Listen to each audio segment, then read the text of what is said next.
Higher priced reserve list cards are starting to move.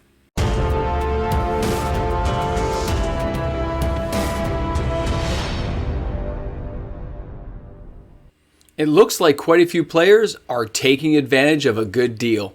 Welcome back, everyone. MTG Moxman here. Thanks a lot for hanging out with me on the channel today. Vacation mode MTG Moxman. And you're here on a Sunday. We're checking things out. The family's asleep upstairs. But we've got to get through this Hot 10 reserve list video. We've got to talk about the Yellow Brick Road and all the cards coming down it. You know, the sales were a little bit tricky this week. There's a lot of cards not really meeting the requirements to get on the list.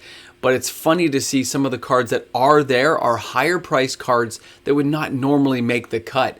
But with the discounts we're starting to see, people are taking advantage of a good deal. Remember that RoboCop phrase from the old movie in the 80s where it's like, I'd buy that for $1, the guys on the TV show? Apparently that's what a lot of people are realizing. When the cards are this cheap, when they're this, inexpensive to grab, people are going to just shoot at it and say, why not?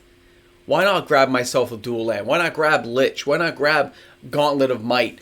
Because some of these cards have not been this low in the last 3-4 years, and people are saying this is the time. And when you start adding up the sales and looking at the actual numbers, remember I track as many as I can. A lot of times it is lower end reserve list cards that take the list because they're $3 or $4 each, $2, $3, $1, $2. Somebody can buy 50 and they're guaranteed to get on the top 10 if I catch it. So when you start seeing higher end cards on the list, those aren't people just trying to say, hey, I own a lot of copies of something. Those are players who are saying, I now have the opportunity to grab that first Bayou, that first Tundra, Underground Sea. Those are the players in there saying, these are cheap enough that I can get in there now and not worry about it ever again. And it's interesting. I find it fascinating that so many players say, I don't buy reserve list cards. And then I see people buying. I'm like, well, it's not just collectors, investors buying these. I know that the tendencies and trends you start to see with those type of people, these are individual people buying them. And I think that's a great thing for players who are finally getting their first commander dual land into a deck they're building. Congratulations, it's a great time. So we're going to take a trip down the Yellow Brick Road today. We're going to start at number 10. We always end at number 1 with the Emerald City. Let's find out what came out on top, but also let's find out what cards made the cut. So here we are, guys, starting out at number 10 with a Legends card, Gwendolyn de Courcy, with 26 sales this week, the 22nd to the 29th of 2022. Look at the average and market price of this card, and you realize in Canada, this card's like $450. This is one of those racy cards they said they're not bringing back. But because the Taco King was talking about it again, because players know that certain cards are not being included, I guess FOMO took hold of people and they said, I might as well buy the card now. I mean, the price has been dipping. It hasn't been this cheap for a while, but you're still talking like $12,000, $13,000 US to get this many copies into people's hands. And when you take a look at the card, you realize it's a 3-5 for 4, which is not that bad. And you look at the ability of just making people discard cards at random, just a brutal effect to see that we don't see very often in card mechanics nowadays. So I can see why somebody might want to dive into this. Being a red, black, and blue, we're talking, Nicobolas style colors. Great card to have around. I'm just surprised by the sheer volume of sales. I know a few people have emailed me saying they were going to pick up a copy. There was 3 or 4 of you, but this doesn't amount for the amount of sales I'm seeing. Like when I see 3 or 4 people, that's fine. That's 3 or 4 copies. But who are all the other people buying this card? I'm not sure. But wow, this is a lot of sales for a card like this. Congratulations, Gwendolyn. You are a great card that has not been forgotten from Legends. All right, guys, let's go ahead and take a look at our next card today. That is going to be Scrublands, barely being out Gwendolyn with 27 sales this week. This card is kind of staying middle of the road pricing, but it looks like people are taking advantage of trade-in value. They're looking at the card saying, it probably won't get much cheaper than this. Things are kind of balanced out in the last 2 years. The price hasn't spiked anymore. This is a good time to get in there. And a lot of you are buying it on TCG Player as well as some local LGSs. I'm looking at this saying, it is a good time. I can see why you're buying it. I totally can get behind you on this one. Way to go, guys. Nice pricing, good grab, and it doesn't even have to be near mint because I noticed a lot of heavily played copies selling, and that's good for everyone who wants to get one and get it into a commander deck. Cards like this just aren't going to come around anytime soon. I mean, Wizards could always print something better, I guess, but I don't see that happening until the end of days. You know, just like the Schwarzenegger film, we're not going to see that for another 20, 30 years. Just like that film has gone by in 20, 30 years, that's where we're going to have it. So Scrubland, congratulations. Way to go making the cut today. Let's go ahead and take a look at number 8. And that is going to be Fast Bond, hanging in there with 29 sales this week. This card has never recovered yet from its previous highs. A lot of people are taking advantage of buying near mint copies of this particular one because you can get it so cheap. And we know near mint copies before were 75 to 150 bucks during the previous buyout. That just makes good common sense to say, I might as well go for a near mint copy. You could get a moderate to light plate copy for $15, $16, $18, but you might as well spend the extra $4, nail the near mint copy. But if you're buying on things like TCG Player, guys, remember to look for the guys who have the free shipping directly linked to TCG Player. So it's that $5.99, just kind of anything you buy fits into the $5.99. I've noticed you got to look at individual sellers when you're buying from there because some people have different shipping rates attracted and attached to it. So keep an eye on that stuff. And of course, if you are shopping on TCG Player, please don't forget to use my affiliate link that is found in the description of all of my videos. It does help the channel out and lets me get a couple of cards for the channel. Thanks again, everyone. All right, guys, let's go ahead and take a look at the number 7 card this week, and that is going to be Savannah. And this card has got 33 sales this week. Again, it's dipped just a little tiny bit, but dual lands like this, they're not coming around again. As much as people want them to, and they say they could do like snow-covered dual lands, which I think would be totally epic, they're just not going to come around. It's going to stay where it is. It's going to be a sought-after card that Wizards will base every other type of repeat card they create. They'll all be based on top of that. That's why they don't need to break the reserve list. They just need to stay close to the road and say, we're just on the edge of it. We're making cards that are close to it, and players are just going to keep biting on the stuff we make. But that odd player is going to reach out, grab themselves an original dual land and add it to a commander deck, to a format they're playing in, like old school vintage legacy, and they're just going to have a blast. Okay, I understand, and it is a good time to buy. Let's go ahead. Let's take a look at number 6. Now we're talking. Elvish Farmer, a card that I'm used to seeing on the list. Remember, the higher we go on this list, generally speaking, we're going to have cards that are going to be lower end reserve list cards. They're easier to buy for players, and they don't cost a lot. Elvish Farmer is a great card. There are ways of using him that people forget. He's a 0-2 for 2. Already not a horrible mechanic. Every turn, you get to put a spore counter on them. You got to find ways of doubling up the counters and stuff, but it is possible. Removing 3 spore counters, you get to create a little 1/1 sporling, or you can sacrifice the sporling to gain 2 life. It's a nice little effect that most people they just won't care about it when they see it hit the board. But if you've got combos that can fit with the Elvish Farmer, if you've built things up, this can be a lot of fun, okay?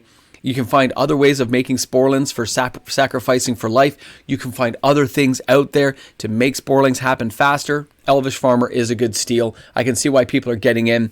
It was as high as $10. It's half the price now. Great job. Let's go ahead. Let's take a look at number 5. And that's Anazarin Ruins, Homelands. 37 sales this week. And when you take a look at that average price, you realize this thing has come down like 2/3 of the value. This is some crazy times for a card like this. Choose a creature type. Creatures of the chosen type do not untap during their controller's untap phase. We're talking about paralyzing goblins, paralyzing slivers, stopping angels. This thing doesn't care. It's going to pick up anything you put out there. That's an amazing game effect that most players, kind of forget about. 2 red and 2 generic to put this thing in. It fits into a lot of decks, especially into goblin decks that may be facing off against other stuff.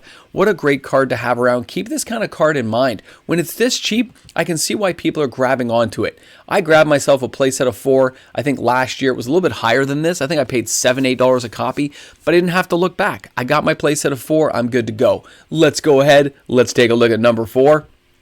And that is going to be Zirland of the Claw. Now, Zirland of the Claw, I didn't expect to see on the list today. 39 sales this week, the 22nd to the 29th. The average price was pretty high. It's just coming down now. This card did get bought out. With all the Dragon Commander decks currently being constructed, I haven't seen a lot of them in play yet. But like my sons, we're building them, collecting cards. I myself bought a Zirland of the Claw for like $30 US. I needed one for his Commander deck. I look at this price and I realize it's going to take a while for it to fall. People bought it. It didn't really restock as much as people thought it would, and it's kind of sticking where it is. Being able to search for one of these big, huge dragons from Commander Legends and just having a beat down on someone with haste before it gets exiled can't really be understated enough. It's going to be a powerful card. This is the kind of card that will give you a good mechanic to get it out there. Just pay attention to cards like this. If you don't have a copy, you can let it drift down, see where it's going to go. But for those who bought one, I think you were smart buying. I think the long-term play to hold it is going to be a good thing. Zerlin, welcome to to the top 10. You're hanging out here. Congratulations, man. You made the cut. All right, number 3 this week is Koskinen Falls. That's from Homelands. 40 sales this week. Now, taking a closer look for those who haven't seen this card before. 2 black, 2 other. During your upkeep, tap target untapped creature you control or bury the falls. No creatures can attack you unless its controller pays an additional 2 whenever that creature attacks. So multiple creatures attacking you uses up an exorbitant amount of mana. It's going to be really hard for them to hit you with a lot of stuff, and that's why players like this card. It did shoot up a few times, but it's drifting down now, and I guess some players are taking advantage of the fact that it's so cheap that they can say, I can grab it right now. It's not going to cost me an arm and a leg. I might as well buy it. 40 copies isn't a massive amount of sales, but I didn't expect this card to be on the list at all this week. So congratulations for those who kind of got in there, got a little bit cheaper. Maybe people taking notice now might cause a slight surge in sales. Remember, when people see this, they might say, yeah, you know what, that is a good price. I'm going to grab a copy. But it's not bad. This is a good price for this card. It does have some gameplay as well. Now, number 2 is Thawing Glaciers from Alliances this week. I've mentioned this in the past, and it looks like people took advantage of the fact it's going down in price. When you see this card that it comes into play tapped, you tap 1 and it, search your library for a basic land card and put it into play tapped, but it doesn't count towards your 1 land per turn. Shuffle your library after, so you can basically put a land into play. Thawing Glaciers go, you're going to thin your deck out. This is a great way of searching through your library. Landfall decks love this card, and it's so inexpensive right now. Congratulations, guys. I think a lot of people are going to be happy with this purchase. When you're looking at this card and saying it was $25, really, this card has been as high as like $60. What a deal. Again, what a savings on a card like this that's not coming around. There also is a promo copy, a Judge promo. If you have a few extra bucks to spend, we know how the promos have fared in some of the other editions, and who knows what a few years will bring. I would shoot for a promo edition if you can afford to get it. Now, you've waited this long, guys. We're here at the end. Let's check out the number 1 card this week, and that is going to be Leeches from Homelands. Guys, Leeches is the number 1 card. 71 sales this week. Average price is like $4 and change. When you see Leeches here, remember, it's one of those, it's the only card I think still, right, that can take away poison counters. And when we're going back to Phyrexia, people might be saying, you know what? We don't know if there's poison counters coming in. People might be building anti-leech decks, things that can stop the poison counters. We're going to have to get a white card in there, splash some white, get some Leeches. Target player loses all poison counters. Leeches deals 1 damage to that player for each. So yeah, you're still going to take damage, but look what it does. Congratulations, man. I don't think that's a bad price to get for this card. Wizards has never reprinted cards like it, and that just makes it a little bit more special. So there you have it, everyone. This was your Hot 10 Reserve List edition on a Sunday. Gwendolyn de Courcy, multiple dual lands hitting it again. A lot of higher price cards have made the cut. They've made the list. Leeches came out of nowhere. I just happened to notice it. I got a few emails from some players saying, hey, did you pay attention to that? So congratulations and thank you those guys who did it, because Leeches is one of those cards I didn't expect to have to check up on. So way to go, guys. I appreciate it. So that's it. These are your Hot 10 cards. Zero of the Claw as well. Interesting. I didn't expect to see him make a resurgence right now. So thanks a lot for tuning in, everyone. I can't wait to see you guys for the live stream on Sunday tonight. We're going to have a good time. I'm looking forward to it. I hope you guys are too. I'll see you at 6:30 Eastern Standard Time. That's when we do our Sunday night live streams. I'll see you then. And of course, a big shout out to all the fantastic patrons on the channel who make videos like this possible. Yeah, I'm not speaking too loud. The family's sleeping. But you know what? Patrons make the world go round. Patrons are awesome! As I was filming this, I realized this is the last day. My vacation's almost over. And here I am with you guys going, oh, it's over. What am I going to do? It's called going back to the reality world and working for a living. I'm done enjoying the good food. I'm done. I got to go back. I'm not going to be sitting on this couch chilling with you guys. Although you might see more of it. Because assuming when the high-speed internet finally gets in this place, we'll be able to, film up here more often. I can do live streams and stuff once in a while. It'll be kind of cool, right? I'm kind of looking forward to it. So I hope you guys are having an awesome day. And again, special people make it to the end like this. And thank you again for everyone who gives the videos a thumbs up. You know, all you guys who support me each and every day. I mean, I couldn't do this without you at this point. So thank you, everyone. You're awesome. Vacation's done. What happens now? Because you know there's a lot of work waiting for me when I get back. Yep. But then, on to Dominaria United. Can't wait. All right, guys. Have an awesome day.